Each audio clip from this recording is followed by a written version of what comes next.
Bonjour et bienvenue, je m'appelle Faisal Afidi, formateur et coach en développement personnel et fondateur de Learning Coach. Dans cette vidéo, nous allons parler des raisons pour lesquelles vous devez envisager d'aller plus loin dans la voie du coaching. On va voir de quoi il s'agit tout de suite.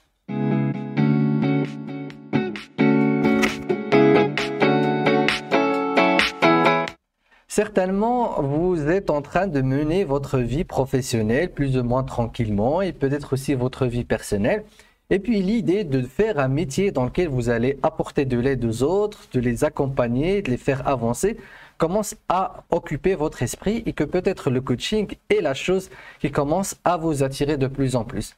Peut-être que vous venez de découvrir le coaching, peut-être que vous le connaissez déjà, peut-être que vous étiez déjà coaché et puis en ce moment, vous pensez sans cesse à peut-être envisager de faire ce métier de coaching.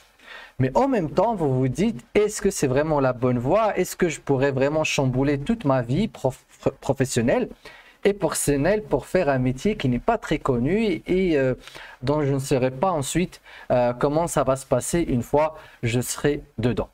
Eh bien, dans cette vidéo, je vais vous partager les 7 raisons pour lesquelles je pense que vous devez aller un peu plus loin avant de décider si vous allez être coach ou pas. Alors, les 7 raisons pour être coach, on va les voir une par une. La première, c'est tout simplement le fait de devoir répondre donc, à votre appel intérieur. Alors, on ne se réveille pas ce matin en se disant « Tiens, je veux être coach ». Ce n'est pas un métier qui a un parcours académique conventionnel. C'est un métier qui est récent, assez nouveau. Et du coup, les gens qui viennent le pratiquer viennent souvent parce qu'ils ressentent qu'ils ont un réel besoin de travailler avec les autres et de leur apporter de l'aide aux autres. Et du coup, pourquoi vous devez aller plus loin et de vraiment envisager cette voie? Parce que probablement votre bonheur au moins professionnel va en dépendre.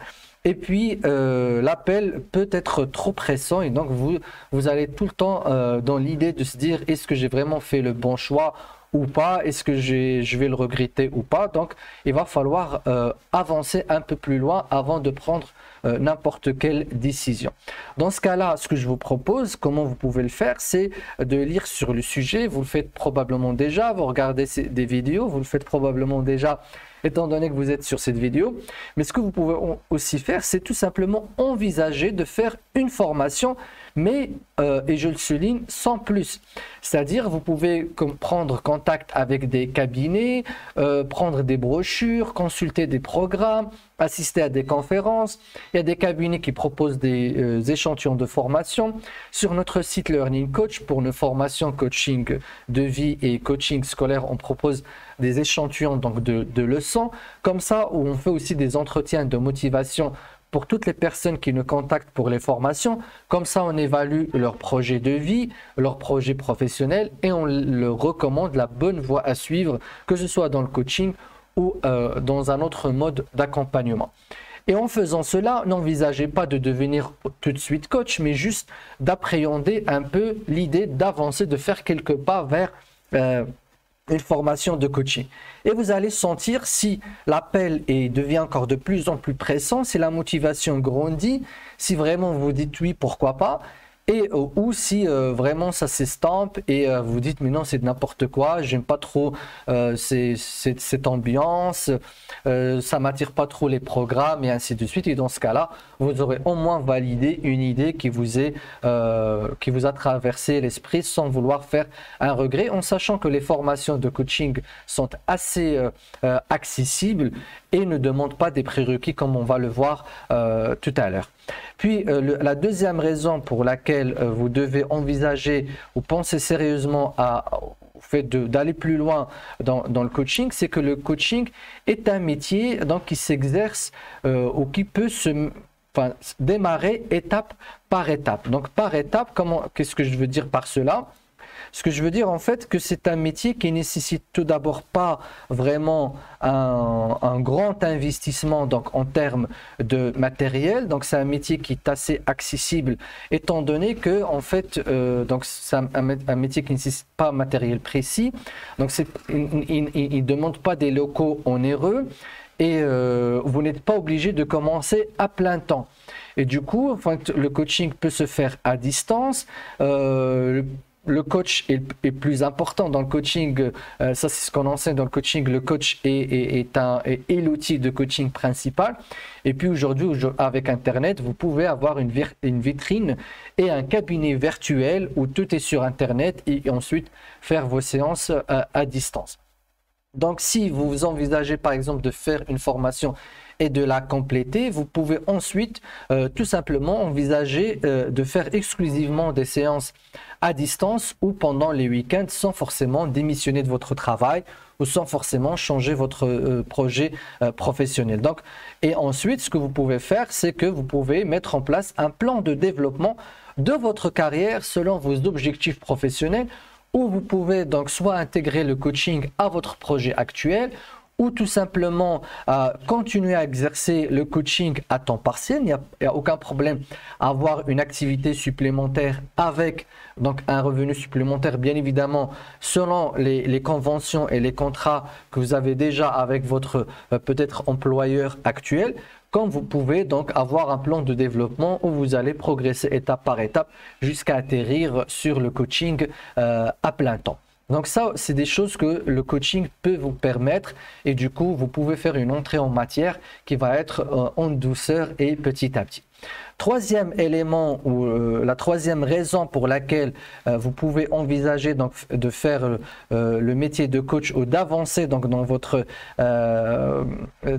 réflexion pour faire le métier donc de coach, c'est que vous pouvez profiter de la liberté de la profession libérale. Et oui, en fait, le coaching fait partie des professions libérales. Donc, c'est un peu comme le métier donc de médecin qui ouvre son cabinet ou d'avocat ou de notaire ou toutes ces personnes donc, qui travaillent à leur compte. Bien évidemment, ça a des avantages et en même temps des inconvénients. Mais comme dans cette vidéo, mon objectif, c'est de vous motiver. Donc, je vais parler plus d'avantages que d'inconvénients.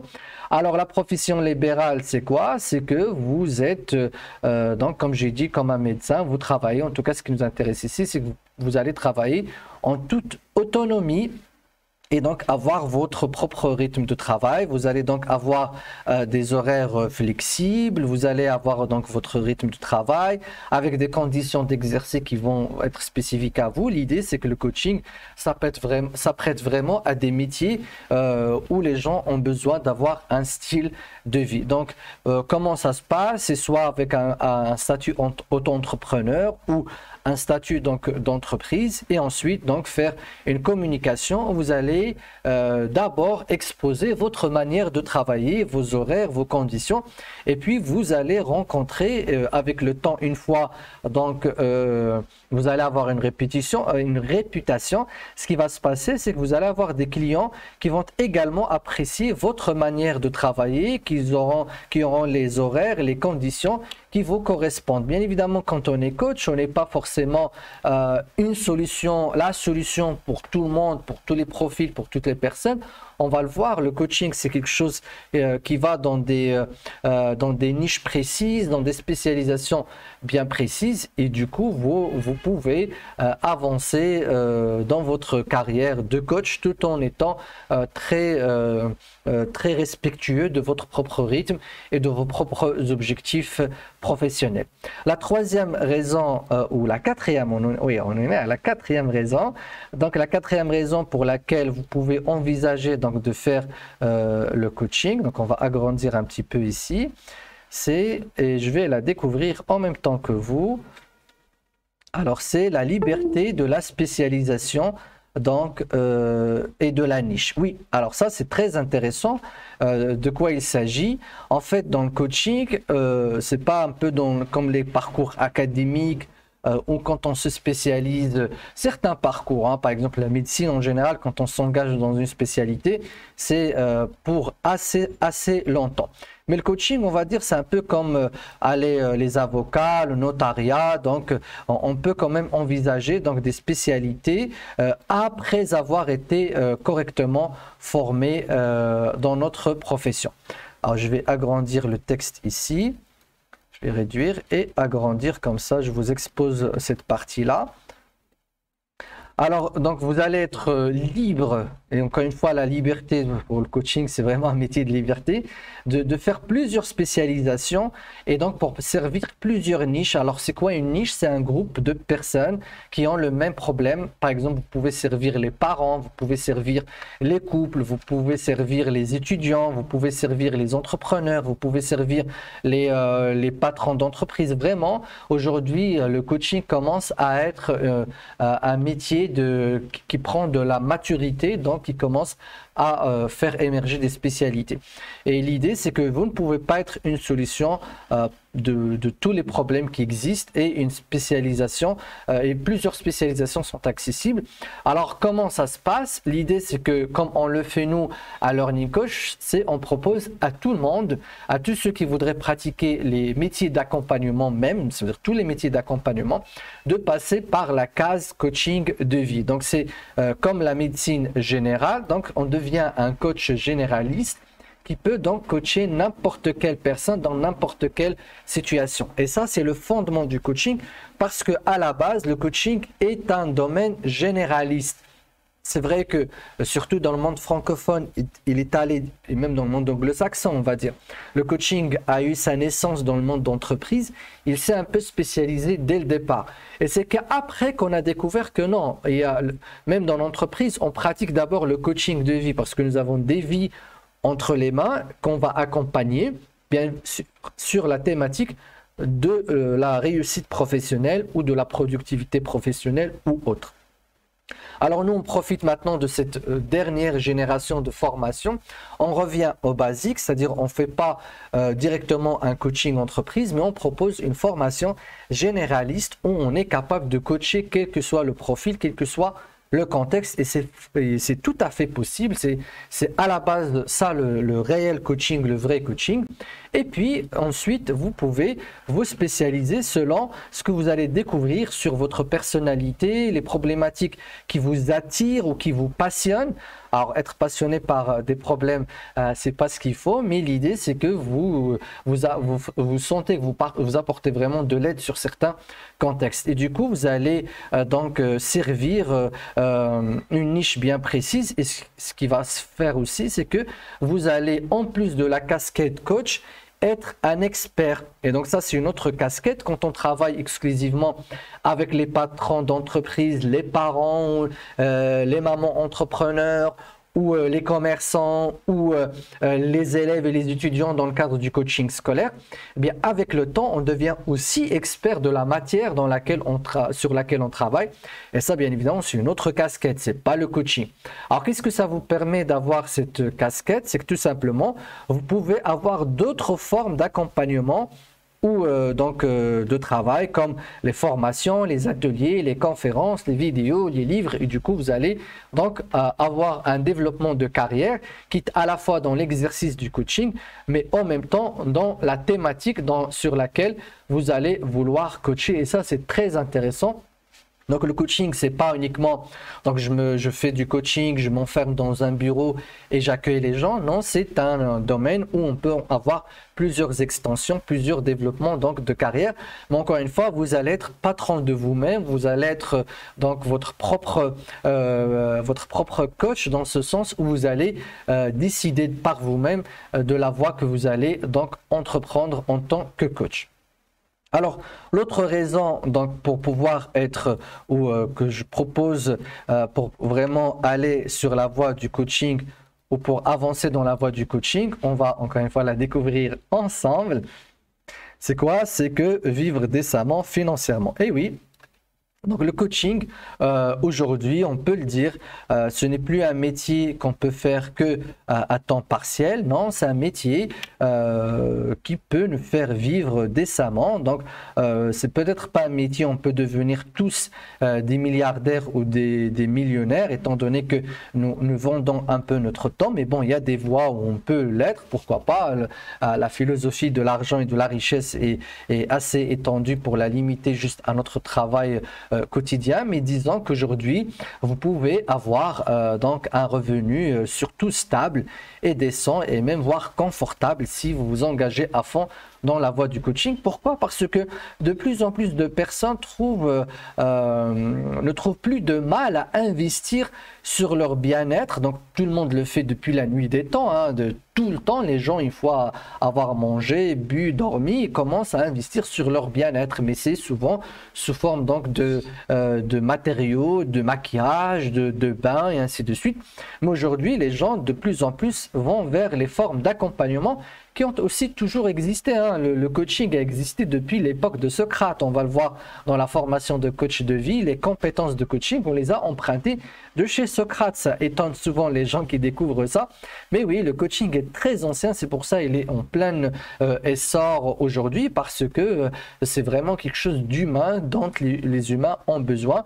Et surtout que le coaching est un métier de plus en plus reconnu et surtout dont les résultats sont fiables. Et oui, de plus en plus avec les outils aujourd'hui du coaching, la maturité du coaching en tant que pratique et science aujourd'hui, on peut dire, parce qu'il commence à avoir des articles scientifiques, des études sur le coaching, notamment dans le coaching scolaire, par exemple. Il y a plusieurs études scientifiques, mais vraiment scientifiques, qui ont étudié l'impact du coaching sur la scolarité des élèves et sur le développement donc, des enseignants dans une école. Et à ma connaissance déjà, 3 articles scientifiques qui ont paru, qui ont fait en Angleterre et aux États-Unis l'étude, l'accompagnement de la présence d'un coach dans un établissement scolaire pendant une année et l'impact de ce coaching-là sur tout l'ensemble de l'école, du directeur de l'école jusqu'aux étudiants et aux élèves. Donc, on commence à avoir donc un métier où on peut se dire, voilà, scientifiquement, ça donne des résultats, ça a de l'impact. Bien évidemment, comme on l'a vu dans le récent Zoom avec nos étudiants qui viennent de démarrer une formation de coaching de vie, déjà en faisant des petits tests avec leur entourage, avec leurs amis, avec leurs frères et sœurs, ils sont étonnés de voir déjà qu'ils arrivent à faire provoquer une étincelle d'avancement, de progression et de résoudre certaines situations qui sont à la base complexes, mais avec juste les premiers outils ou les premiers éléments de la posture du coach, de l'idée de non-jugement et des principes fondamentaux du coaching. Et donc, ça marche et c'est assez fiable. Et comme c'est fiable, donc on peut construire une entreprise là-dessus. Donc, on peut faire des promesses dans notre service parce qu'un business, c'est quoi? C'est un produit qui peut garantir des promesses et du coup, on peut s'engager. Par exemple, dans le coaching scolaire, on propose des formations, des programmes de coaching dans notre formation à nos coachs, des programmes clés en main. On peut vraiment garantir les résultats. Par exemple, quand on propose le coaching orientation, ça a été validé, on l'a fait des centaines de fois. Tous les élèves et les étudiants et les personnes qui font ce coaching orientation sortent avec un résultat, avec une orientation très précise. Les outils sont performants là-dessus.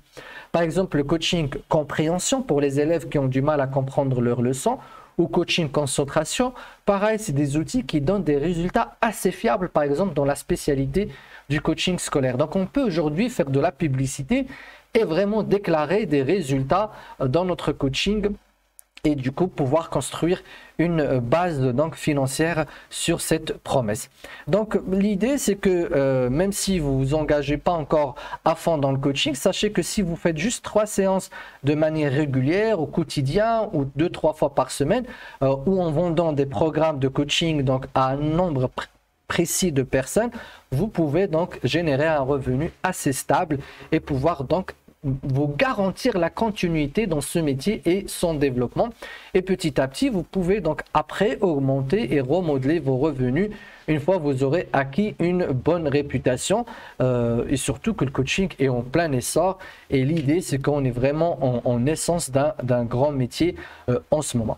Alors là, l'autre point, il me reste alors 2 points. On va essayer de trouver un espace ici. Alors l'autre point que je vais également découvrir, alors c'est là on va laisser ici, c'est le fait d'avoir un accès facile aux formations.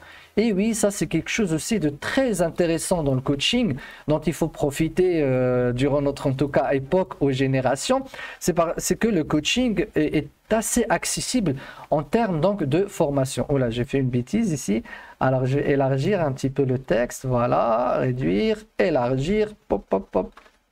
Voilà. Alors, de quoi il s'agit? C'est qu'en fait, les formations ne nécessitent pas surtout les prérequis, hein, des prérequis académiques importants. On peut vraiment se former au coaching une fois on comprend convenablement la langue de formation. Donc, pourquoi? Parce que c'est pas parce que les formations sont faibles ou fragiles, ne sont pas académiques. Non, c'est parce que c'est un métier pratique, c'est un métier qui s'apparente un peu au métier de cuisinier, au métier donc de coiffure. Et c'est tout un autre honneur. On pense que le coaching, c'est vraiment beaucoup de connaissances en psychologie, en théorie de sociologie, anthropologie. Bien évidemment, si le coach s'imprègne de ses connaissances et emmagasine ses savoirs, tant mieux. On le dit dans nos formations de coaching, c'est important à ce que le coach ait donc une culture générale très approfondie et très large. Mais attention, attention, le coaching est un métier pratico-pratique. C'est un métier, donc c'est un art, on va pas dire manuel, mais c'est un art verbal. C'est absolument un art verbal qu'on développe avec de la pratique. Du coup, il faut comprendre que ce genre de formation nécessite donc une fois, l'idée c'est quoi? C'est qu'une fois les compétences sont connues, ça nécessite plus d'exercice que de connaissances. J'ai reçu récemment une nouvelle coach à qui j'ai demandé alors comment ça se passe, pour moi c'est toujours est-ce que tu démarres, est-ce que tu as pratiqué, est-ce que tu travailles, c'est toujours mon grand souci et ma grande préoccupation par rapport à mes étudiants en coaching. Donc quand je lui dis alors comment ça se passe, bon là c'est une étudiante, enfin c'est une nouvelle coach qui s'est formée sur le coaching de vie, donc avec un autre organisme et qui est venue nous voir pour un coaching spécialisation en coaching scolaire. Alors je lui dis est-ce que ça commence à donner des résultats? Elle m'a dit oui, mais j'attends encore, je veux encore apprendre plus. Je dis alors là il faut vraiment, je vais vraiment vous arrêter. Il faut savoir que c'est une voie qui va juste vous rendre plus incapable, moins capable de coacher. Pourquoi? Parce que si vous voulez faire de la cuisine et vous commencez à pratiquer les bons gestes de la cuisine et vous commencez à faire vos premiers plats et que ça commence à marcher, vous vous dites pas tiens je vais aller encore une fois étudier l'histoire culinaire, la chimie, la biochimie des aliments et les différents dosages de manière théorique. Non, vous continuez à cuisiner. Plus vous passez vos soirées ensuite sur la théorie, mieux c'est. Mais ça ne peut pas remplacer faire de la cuisine toute la journée. Et du coup, le coaching, c'est la même chose. Il faut aller accompagner. Bien évidemment, quand vous faites partie d'une formation qui vous encadre, par exemple nous dans la formation Learning Coach, on encadre nos étudiants, même après la formation. Il y a aussi la condition de devoir donc accompagner des étudiants, des clients externes pour faire des rapports et donc avoir un suivi avec les étudiants. Dans ce cas-là, eh bien, vous êtes rassuré de pratiquer les bonnes compétences. Une fois vous pratiquez les bonnes compétences, et donc ça va progresser. Bien évidemment, dans le coaching, on parle aussi de supervision. Un coach a un coach aussi, et donc le coach du coach, ça s'appelle un superviseur. Et donc, on n'est pas comme ça lâché dans la nature, mais ce qui est sûr, c'est que si les formations de coaching sont courtes, c'est que c'est un métier pratico-pratique. Et donc, aujourd'hui, comme nous, on le fait à Learning Coach, on fait un mix. Donc, c'est clair qu'il faut du présentiel, en tout cas pour la formation de base. Peut-être pas nécessaire dans la spécialisation parce que là, on a des outils, mais dans la formation de base, il faut du présentiel parce qu'il faut que le coach soit encadré. Et donc, ce que je vous recommande dans ce sens, c'est de faire déjà des formations en ligne, donc voir les cabinets qui proposent des formations en ligne comme nous, on le fait. Donc, on donne toute la partie théorique en ligne. Donc, une fois l'étudiant s'inscrit, le soir même, il démarre sa formation. Donc, il est déjà dans le bain de toutes les connaissances théoriques qu'il doit acquérir et puis venir faire donc du présentiel. Ça s'appelle le mixed learning. Donc, une fois vous aurez fait une bonne formation de base, donc de coach de vie, vous allez ensuite commencer à exercer tout en continuant à développer vos outils. Et c'est ça ce qui est important. Ce qui est intéressant surtout dans le coaching, c'est que une fois vous démarrez à faire du coaching, petit à petit, vous vous dites tiens, je veux intégrer de l'hypnose dans mon travail, je veux intégrer donc de la thérapie cognitivo-comportementale, je veux intégrer donc la process-com ou la communication non violente. Donc il y a des outils très spécifiques. Une fois que vous aurez été capable de coacher n'importe quelle situation, vous allez donc développer ce qu'on appelle dans le coaching la boîte à outils. Et ça, c'est fabuleux dans le métier du coaching, et je pense que ça existe aussi dans des métiers comme la médecine ou tous les métiers de service en tout cas. Maintenant, on va voir donc le dernier élément, hein, si j'ai bien remarqué. Alors ici, j'ai pas fait le petit nuage sur accès facile aux formations. Donc, il a le droit aussi à son petit nuage. Alors, je vais dézoomer un petit peu pour récupérer donc ce troisième point. Alors, il est où mon dernier point? Alors, on va le mettre ici parce que j'ai plus d'espace. Alors, ce dernier point, j'avoue que je l'ai un peu en tête, mais je vais essayer de m'en rappeler. Ah oui, donc pratiquer, et c'est en lien avec donc la formation.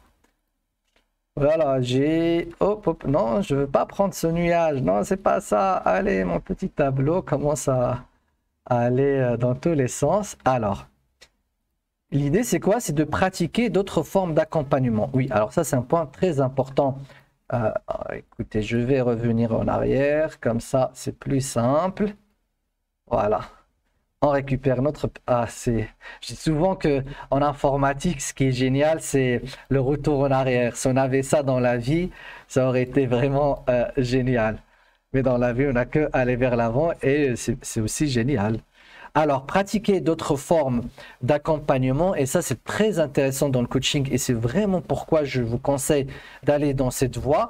Pourquoi? Parce qu'une fois donc vous aurez votre diplôme de coach de vie, sachez que ça ne vous limite pas à avoir d'autres formes d'accompagnement, et du coup, même ça va vous rendre plus apte à faire d'autres formes, à pratiquer d'autres formes d'accompagnement.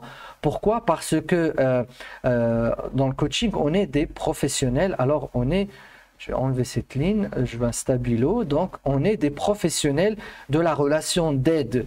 Donc, c'est vrai qu'on pratique la forme accompagnement, mais le coach peut ensuite avoir d'autres outils.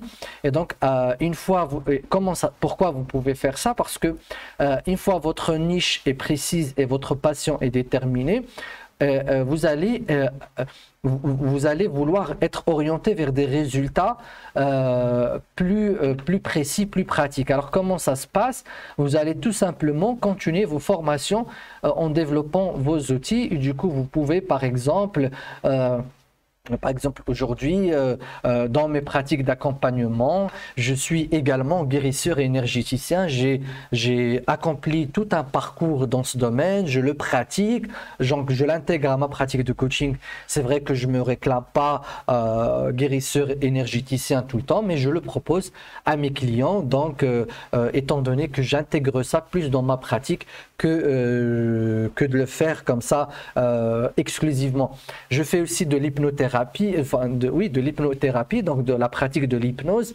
Et ça aussi, c'est pas quelque chose que je fais de manière spécifique, mais que j'intègre une fois le client en a besoin. Et comment j'ai atterri sur ces disciplines qui, au début, pour moi, semblaient trop loin de ce que je voulais faire, mais avec la pratique, avec la découverte des situations de clients, donc petit à petit, je m'ouvre vers ces domaines. J'ai été très réticent, je suis très cognitif dans mon approche. Mon approche de base, c'est la thérapie cognitivo-comportementale, je l'adore. Et donc, pour quelqu'un de mentaliste, l'hypnose, je ne l'aimais pas trop parce que je n'aimais pas trop les approches passives, surtout il y a 12 ans maintenant.